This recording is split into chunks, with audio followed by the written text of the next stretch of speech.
Bonjour, voici la suite du cours de maths pour le jeudi et le vendredi.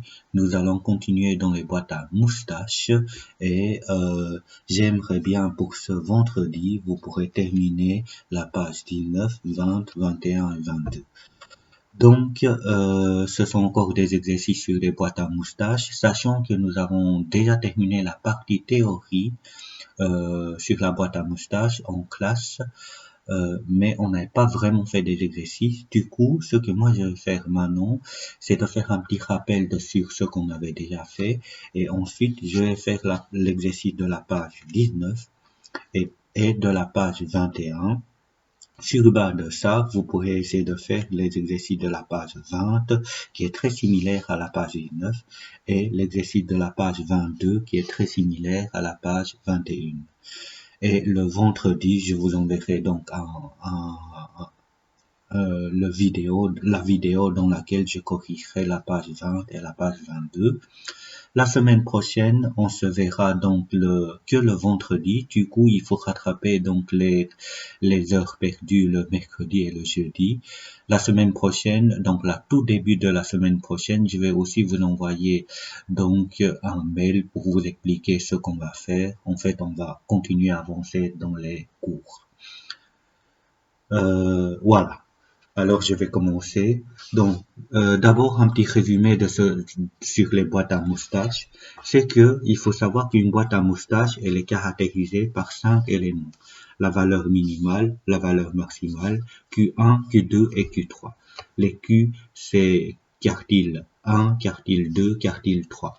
Pourquoi on a besoin de ces 5 éléments? Puisque sur base de 5 éléments-là, on peut découper, répartir l'ensemble des populations en un quart, un quart, un quart et un quart, c'est-à-dire 25% chaque fois. Maintenant, j'ai indiqué aussi en vert. En fait, Q2, c'était exactement la même chose que la médiane. Pourquoi? Puisque par là, la somme de 25 et 25 jouerait 50% et là aussi jouerait 50%. Et par définition, la médiane, c'est une valeur centrale qui permet de répartir l'ensemble des populations euh, en moitié. Donc, en 50% qui lui est inférieur ou égal et 50% qui lui est supérieur ou égal. Deux vocabulaires que vous devez retenir. Intervalle interquartile, c'était donné par Q1 et Q3. C'est un intervalle qui est centré à la médiane et qui contient 50% de la population, puisque j'ai 25% là, 25% là, donc entre Q1 et Q3, j'aurai 50% en tout. Et puis, il y a aussi le terme étendue que vous devez savoir ce que ça représente. En fait, l'étendue, c'est la différence entre la valeur maximale moins la valeur minimale. Donc, à quoi ça sert? En fait, ça sert à comparer lorsqu'on voulait comparer deux boîtes à moustaches. Pourquoi? Puisque plus l'étendue est importante, plus la longueur de la boîte est importante, et ce qui signifie que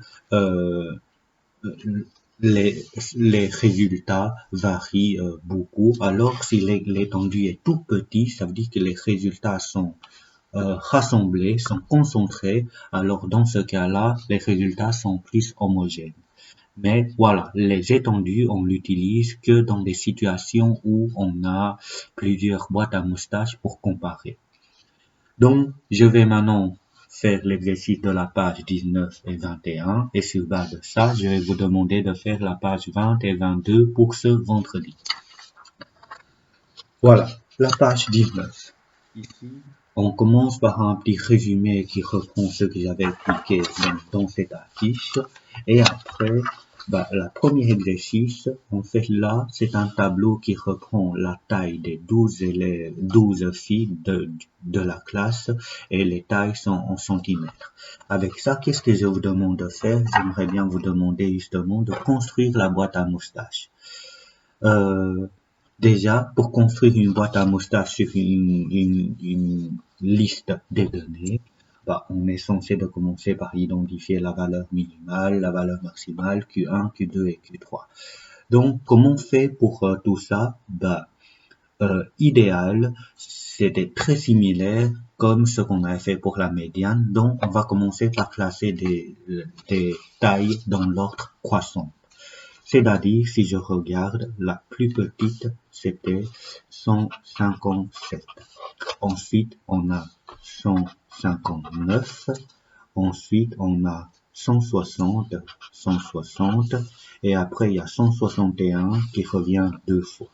Donc, 161, 161. Après 161, on a 163, 163. Après 163, on a 168, 168. Ah pardon, 166, 166 qui est là. Et après 166, j'ai deux fois 168, 168, 168. Quand il y en a deux fois, je dois les noter deux fois. Et après, il reste deux fois 172, 172 et une fois le 175. Comme ça, j'ai toutes les valeurs. Et sur base de ça, qu'est-ce qu'on pourra identifier? On a déjà la valeur minimale et la valeur maximale.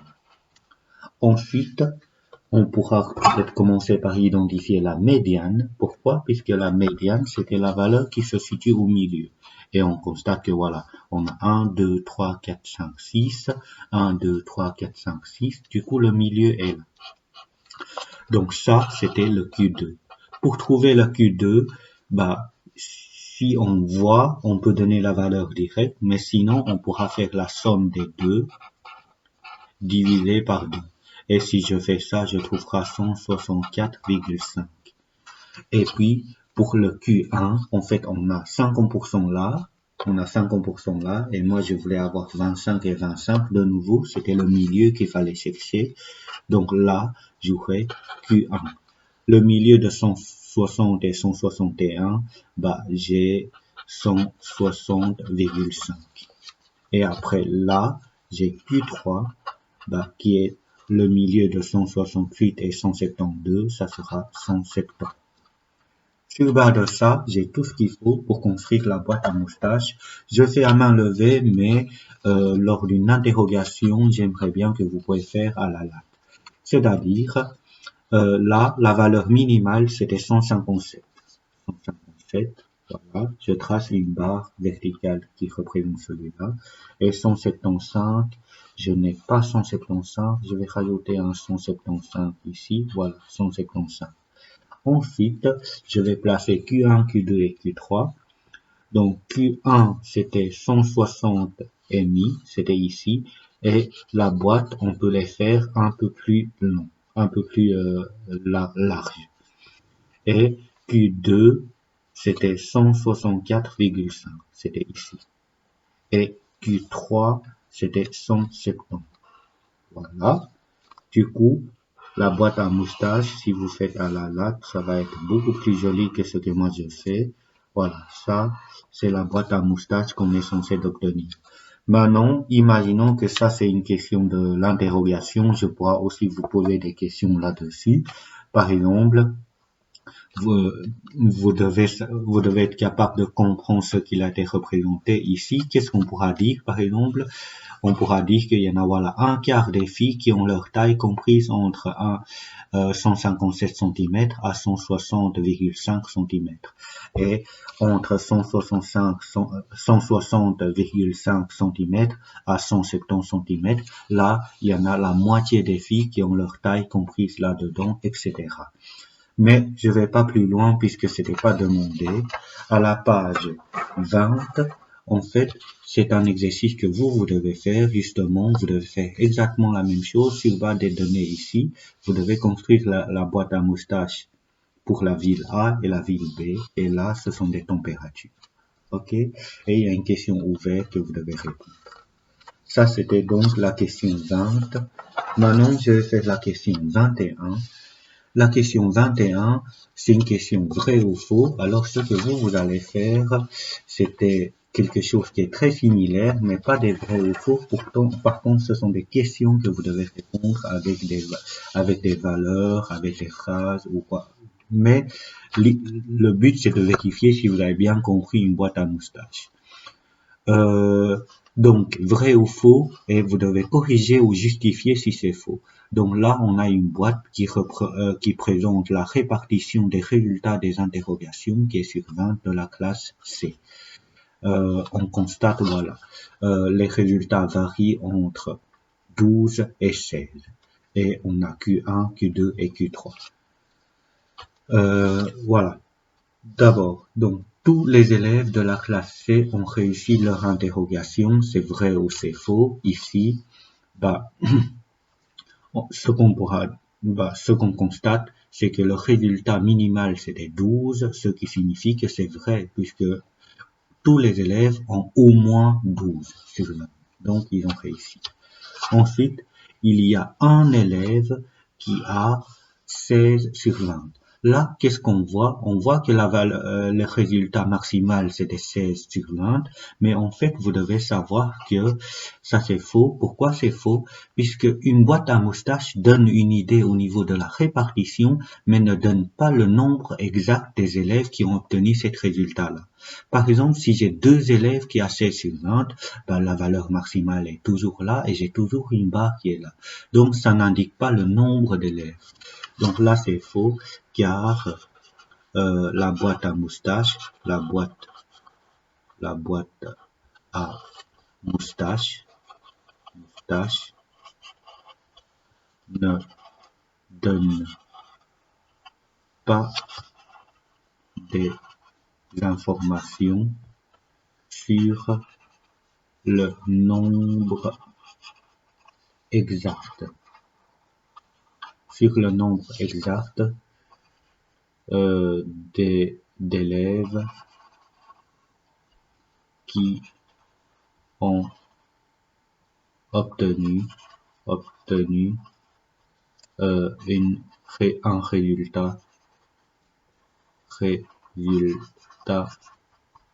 précis.